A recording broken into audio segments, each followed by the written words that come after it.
있으신가요? 정말 죄송합니다. 정말 죄송합니다. 정말 죄송합니다. 잘못했습니다.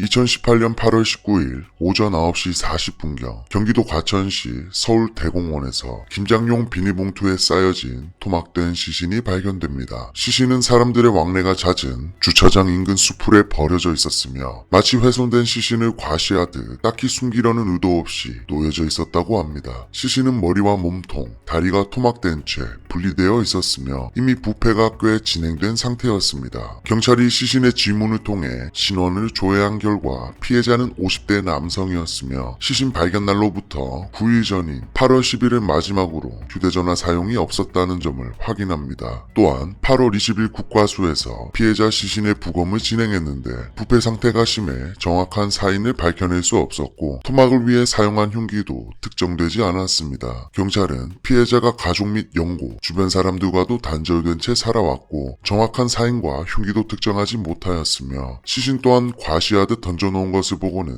수사가 굉장히 난항을 겪을 것이라고 예상하였습니다. 그러던 중 서울대공원의 CCTV를 조회하는 과정에서 수상한 SUV 차량을 발견하게 됩니다. 또한 피해자가 마지막으로 통화한 곳이 경기도 안양시의 한 노래방인 것을 확인하고는 곧바로 그 노래방 수색을 시작하였는데 마침 노래방 주인의 소유 차량이 CCTV에서 발견한 그 차량인 것을 확인하고는 용의자를 노래방 주인으로 특정, 곧바로 검거에 나섭니다. 결국 시신 발견 후 이틀이 지난 2018년 8월 21일 서해안고속도로 서산휴게소에서 과천 토막 살인범 84년생 변경석이 검거됩니다. 경찰의 예상과는 다르게 검거될 당시 변경석은 순순히 살해를 자백한 것으로 밝혀졌습니다.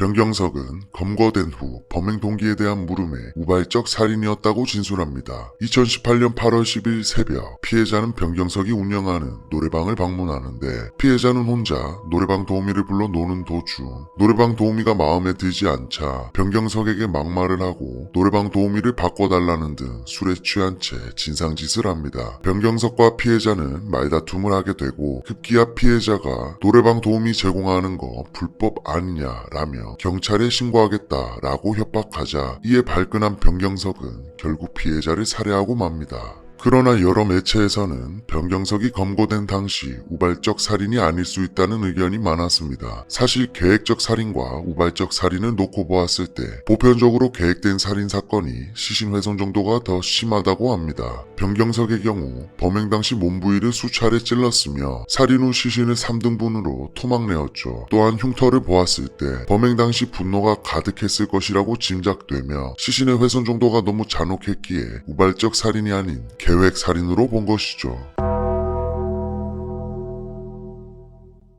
그러나 몇몇 전문가들이 새로운 분석을 내놓습니다. 그의 범죄는 보통의 범죄와는 조금 다르다였죠. 변경석과 피해자는 일면식이 없었으며 살해 후 시신을 다른 곳으로 옮기지 않고 노래방 화장실에서 바로 훼손했다고 합니다. 그 후 노래방을 약 9일 동안 깔끔하게 청소했죠. 또한 변경석은 인터넷에서 수풀이 많은 곳을 검색한 후 서울대공원 인근이 시신을 유기하기 좋은 곳이라고 판단하고 차량으로 토막낸 사체를 옮겼습니다. 그런데 뭔가 좀 이상합니다. 검거 당시 노래방 내부는 깨끗했으나 사용된 흉기와 시신 훼손 도구가 카운터와 카운터 의자에 가지런히 놓여 있었고 시신의 다른 부위는 잔혹하게 훼손하였으나 지문은 훼손하지 않았으며 검색으로 찾아가 서울대공원 인근의 그곳은 생각보다 사람들의 왕래가 잦고 눈에 띄는 곳이었습니다. 단지 사람들이 관심이 없었을 뿐이었죠. 또한 결정적으로 경찰이 서울대공원 인근 CCTV에서 용의 차량을 특정할 수 있었던 이유가 밤에 다른 차량들은 모두 전조등을 켜고 움직이는데 유독 SUV 한 대만 누군가에게 발각될 것을 염려한 것처럼 차량 전조등을 켜지 않고 운전을 한 것이죠. 심지어는 토막낸 사체를 숨기지도 않고 비닐봉투에 넣은 채 가지런히 내려놓은 상태였죠. 그렇습니다. 몇몇의 전문가들이 내린 결론은 지능이 부족하다였습니다. 즉 보통 사람보다 멍청해서 보통 범죄와는 달랐던 것이죠. 눈에 띄는 곳을 사체유기 장소로 선택하거나 범행을 행했던 장소에서 숙식을 하고 범행에 사용한 흉기를 그대로 방치하는 것은 합리적이지 못한 범행 사고이기 때문입니다. 그리고 이런 말을 덧붙였죠. 변경석 입장에서는 범행을 숨기고자 최선의 사고를 다했을 것이고 최선으로 치밀했을 것이다. 그러나 낮은 지적 수준 때문에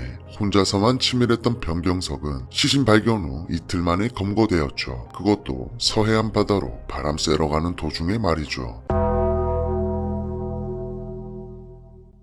하지만 결과를 보면 그는 천재일지도 모릅니다. 그는 피해자를 잔혹하게 살해하였고 사체 유기를 위해 토막내어 시신을 3등분하였음에도 징역 20년을 선고받았습니다. 무기징역이 아니라 징역 20년입니다. 그는 정신질환을 가지고 있지도 약물을 복용한 것도 아닙니다. 맨정신이었죠. 2018년 11월 2일 검찰은 변경석에게 무기징역을 구형하였으나 2019년 5월 변경석의 범행이 우발적이며 반성하고 있는 점을 참작해 징역 20년이 선고되었습니다. 아마 변경석의 낮은 지능 수준도 어느 정도 고려된 것이지 않을까요? 변경석은 2038년에 출소 예정입니다.